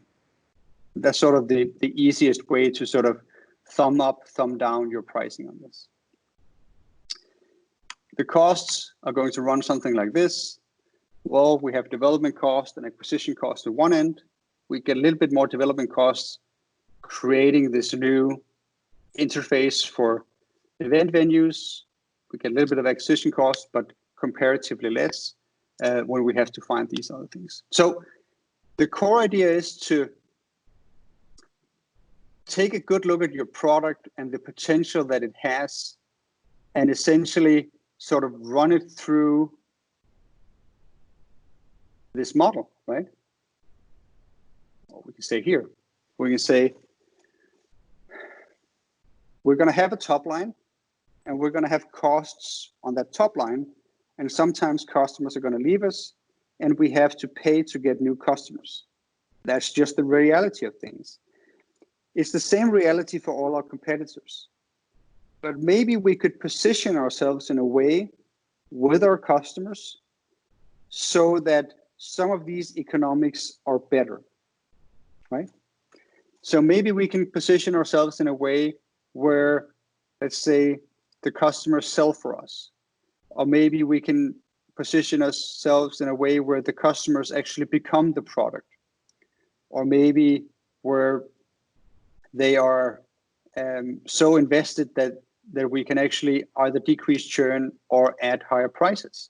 Or maybe just, as at least the simplest version of it, maybe just create, let's say, the basic version where users are customers, and we'll just run that to completion. So creating the sort of the economies of scale version. Well, here was the slide, the economies of scale. So this is sort of an exercise I run with with product teams and sales teams looking at the customer segments that they run into and say, okay, so maybe you're producing software for hospitals. Maybe those hospitals need to have communication links with general practitioners or physical therapists, or maybe they need to have links to insurance companies, or maybe the software has other versions where we can use the existing user customer dyad to actually create another valuable product for someone else, or we can use it to actually distribute to someone else, maybe even to itself in some way. That's what you would call virality, right? And playing around with these things and saying, well, okay, another play for Tame here might have been, instead of running the venue distribution way, might have been say, well, you know, event managers also need speakers. Maybe speakers is a way where we could create some of these upwards product arrows or downwards distribution arrows and actually create business models around the fact that the distribution itself and the connectivity between the different users we have is almost free for us to support. And what I really want to hit home is that outside of this, the simple play of being big, it's only insofar as you manage to doing these sort of upwards or downwards loops of turning the customers and users into product or turning them into distributors for you, that you can actually hope to get an economic model that can be more competitive than, let's say, what someone could just develop for $1 million next year, what you developed for 10 million last year. So if you're not planning for some of these things, then the technological velocity is going to eat away at your chances of becoming profitable over time. Okay. So you need to have these thoughts. You can create several roadmaps and say, well, we're going to be opportunistic once we get there. But if you can't sit down your executive team, including the products and the sales and services, and say, well, how is this going to look to create something that is dynamic and highly profitable in the future? If you have zero ideas, then that's a problem. You really need to be able to say, well, of these 4 profitability drivers, economies of scale, network effect, distribution effect, and stickiness, which one are we going to play the hardest? If you can't really say that, then you shouldn't go out of phase 1 yet. If you go back to the phase 1, 2, 3 element that we had here. So these are definitely things that you need to sort of draw up in your phase 1, and you need to investigate them further in phase 2, and maybe even build a bit upon them and start to invest in some of these dynamics. That would be my take there. Okay, so we have a few. I'll take a couple of questions now, just very few, and then I'll give you my last points on the organizations. That's, you know, luckily I have the least to say about that, so we'll do that there. So I have a few questions here.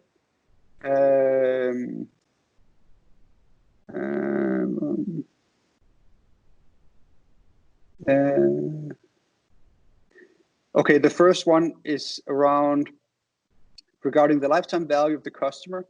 According to the formula to calculate it, there's the revenue versus the money spent on serving them, and see for how long they stay, bringing you this profit before churning. Is there a golden number, quote unquote, or average to use in a business case? An average customer stays X months, years. This is to improve guesstimates. Well, if you really need to see so you can distinguish, churn is sort of a big issue, but you can distinguish between, you could say something like churn by choice, customers leaving you for another alternative, or churn by, let's say, bankruptcy and other, let's say, non-choice events. Take the non-choice events out of it and say, well, let's focus on churn by choice and saying, what should we have here? For large-scale enterprise software, it should be very close to 0. It should be something like, if you can't see customers staying for at least 10 years, you have a problem. in that you're not positioning your software deeply enough into the customer's organization, and this is just to give you a guideline. So if you have something like 1% churn a month, then that's a problem. It should be way lower, and especially in your, well, sometimes you'll see some customers that churn because they haven't adopted properly, but essentially you can see churn on cohort basis. You can see churn flatten after a while. So it's sort of a little bit more complicated there. But if you can't make your business model work on at least a 10-year basis for enterprise software, then there's a problem. Okay. Then someone's telling me that Nime is based in Switzerland. That's correct, even though most of their team is in Berlin. It's the reason was actually that Switzerland had a lot of good entrepreneurship laws for them. Okay.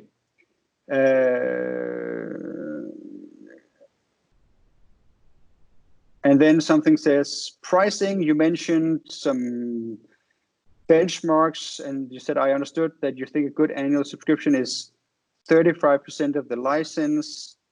And yeah, okay. So you're mentioning that 35% times 5 is just 185. So I'm still 15% lower than your traditional model.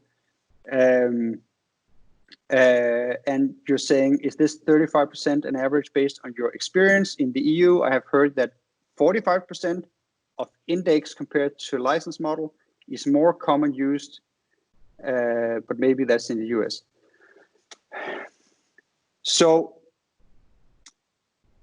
I'll talk more about pricing Thursday. I think that's sort of the easiest way to answer that. I think if you're trying to price based as a percentage of the license-based model, first of all, you need to make sure that you have an apples to apples comparison. That's sort of the first thing, because essentially your product is likely to be less mature and even maybe do something a little bit differently compared to your existing on-prem solution. So that makes it difficult. And another thing is that, as I'll talk about more in a couple of days, is that, well, if you're selling an on-prem, then you have to decide right now for the next 5 years what the prices are going to be, because that's the contract we sign. If you sell them software, that's the moving target, and you can and should actually change your pricing over time. It's a huge part of the profitability potential of your solution. And actually, I'll sort of transition to that in sort of the in the last bit here. So that was actually the questions. If you have questions, ask them. I'll just spend, a couple of minutes on this last bit here, on the organization, and we'll have time for a few more questions. So I hope the Cupid model makes sense to you. It's a nice sort of, it looks a little bit like a doodling tool, but once you get at what it actually drives, at the underlying sort of financial dynamics that it gets at, it's actually quite powerful to create these strategic roadmaps for creating a product ecosystem. And I'm going to show you a little bit about how that works. So essentially, an organization, we can go sort of new model versus old model. If we have an old model organization, I'll just be quick about it. Essentially, is to say, well, there's this sort of, maybe it's sort of overly simplified, but there's sort of a traditional make, sell, ship version of traditional technology companies. Something like, well, we're creating this version, we're selling it, we're delivering it, and that's it. Maybe we're doing it across a relatively large subsection of different, let's say, vertical markets. And the customer usually moves across several touch points in an organization. So sales will contact them. Then once something is sold, they will move on to sort of a delivery team, and they will move on to, so further and further back through different functional units in our organization until they are sort of on on a managed basis and they're maintained, and then at some point they will, churn out. So what we see is that responsibility for the customer is very discreetly placed on different parts of the org chart in the old model. And we can also see that it might even drill down to saying, well, we also have regional profit and loss centers, so that we have a US market and European market, and they are given relatively large, leeway to move as they wish without too much centralized control, maybe except from the sort of core technology development. Okay, compared to new model, we see that we have a more explicit focus on marketing and services. So sales gives a little bit up to marketing, and services takes a more prominent role. We vertically integrate deeper, both into an individual customer, but also actually into that customer's ecosystem. So we might integrate vertically into both suppliers and end users of that customer to create more stickiness. Responsibility for the customer experience is more jointly shared across our organization. So finance will be creating customer experiences, for example. They didn't do that in the old model, but suddenly when you have recurring invoicing and so forth, finance is part of creating the customer experience. And onboarding teams and sales teams can sometimes be almost hard to distinguish, and so on and forth. Sales might be part of the journey for longer. Marketing actually happens both before a customer's landing, but also while the customer is actually doing business with you, and so on and so forth. Global P&Ls are much more commonplace, and these sort of regional P&Ls often break once you have a fully sort of matured X as a service offering. Not always, but sort of generalized. We usually focus on these four models: the acquisition model, the product model, the pricing model, and the service model. We call that sort of the commercial model as one bit. And one of the things that is often overlooked but becomes increasingly important, and which you should actually optimize for, is I call it to get ahead of an MRR. And it's placing the responsibility on someone specific and giving them resources enough to carry through the job of maximizing customer revenue across the entire chain. And this is actually something that you should iterate ongoingly. So it's something that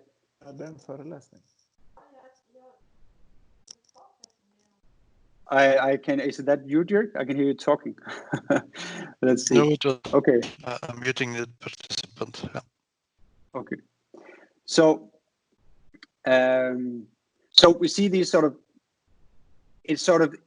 the customer is profitable all through the lifetime, and you should ensure that your organization is capable of actually creating the upsells, creating the pricing increases, and actually downgrading or upgrading or upselling or downselling the customer on a much more dynamic basis compared to sort of old model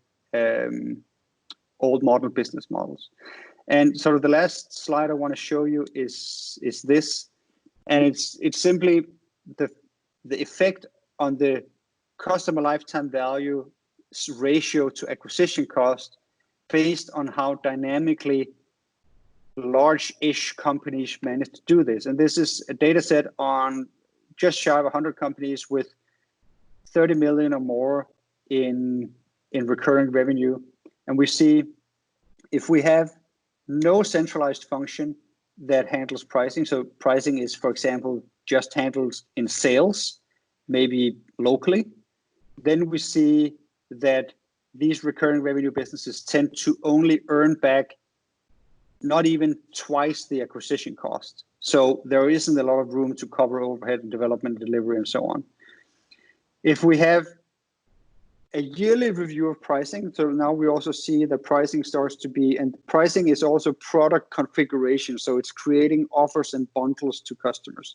If we review this yearly, Then we move up to 3x. So now every dollar in sales turns back more than $3 in actual customer value.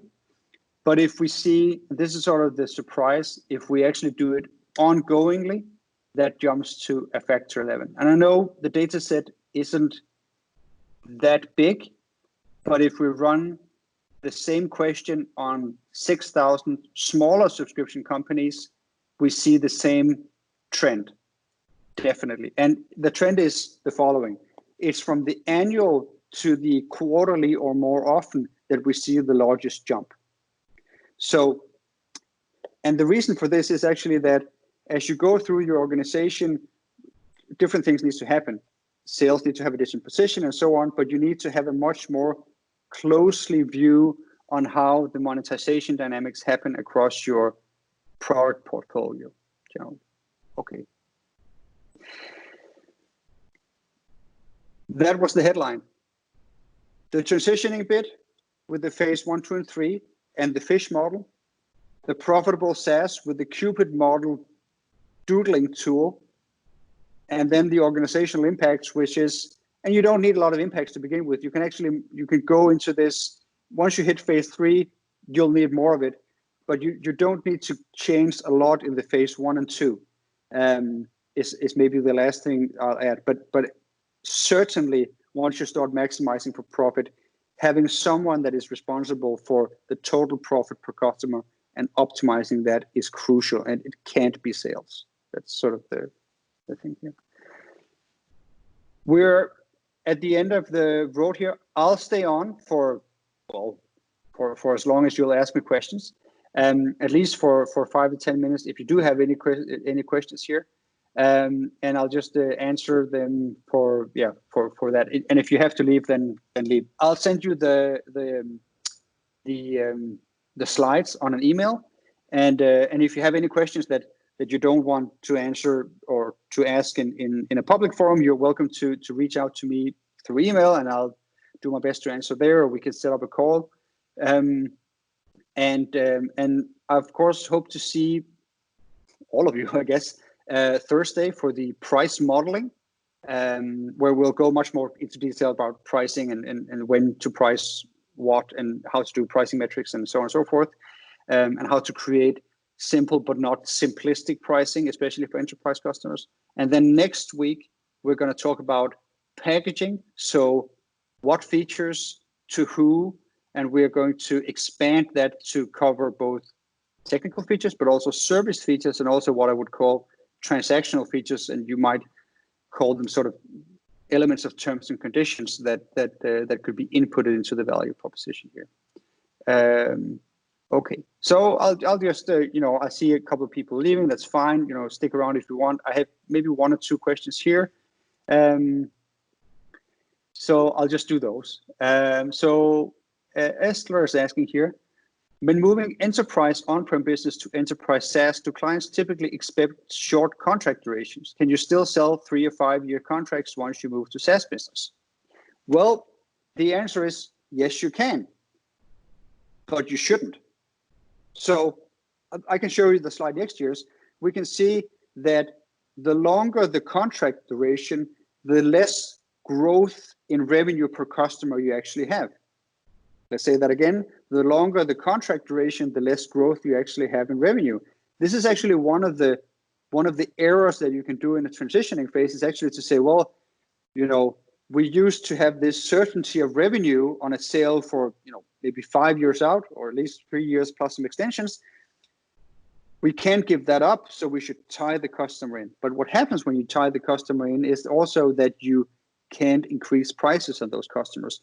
And you have this tendency to include more things in the software upgrades. So you'll bind the customer for 3 or 5 years, and implicitly what tends to happen is you say, well, we'll improve the software over these 3 or 5 years. That's why you should commit.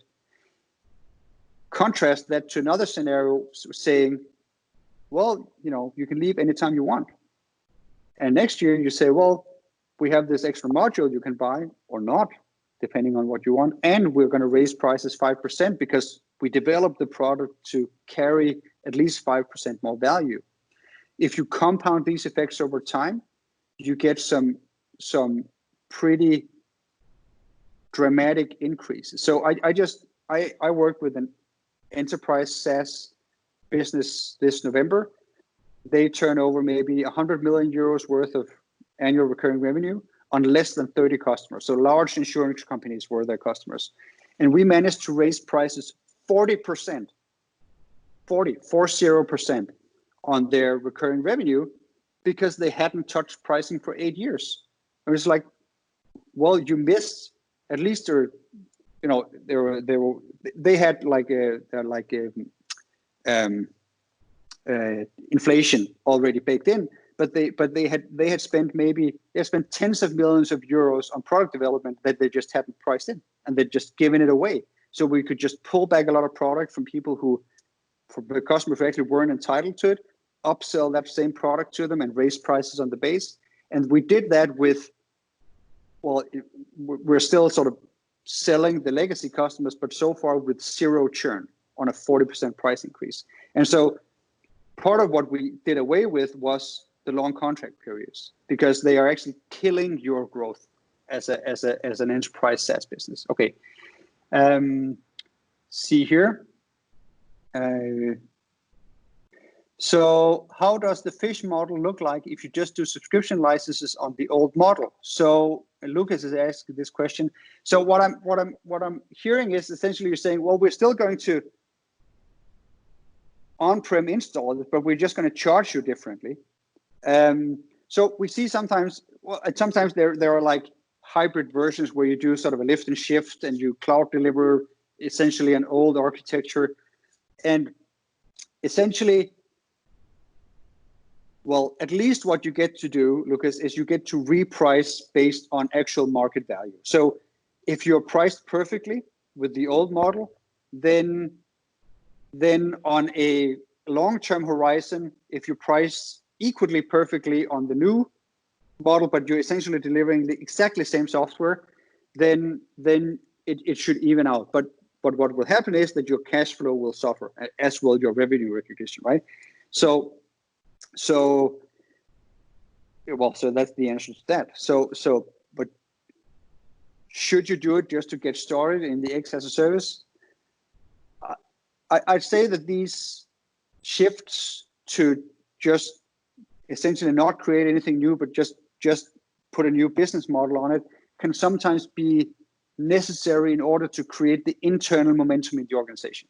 And, sometimes that's just necessary.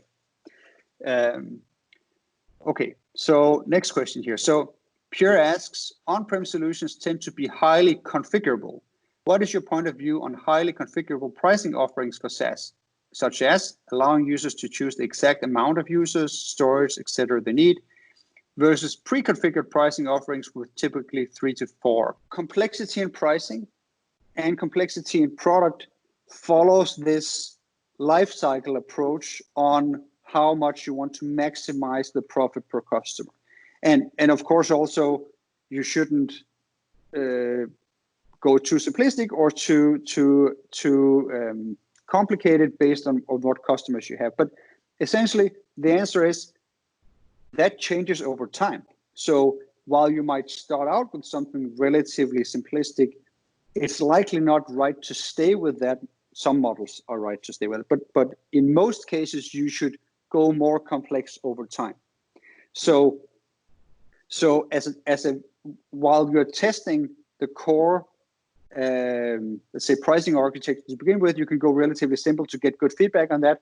But as you start to want to monetize the intellectual property more, you need to go more complex. That's sort of the basis of that. Okay, I'll cut the questions for here. Thank you so much for listening to me. And a lot of you said, thank you, great insights. I appreciate that a lot. I really do. And I hope to deliver a couple of good sessions to you again Thursday and next Tuesday.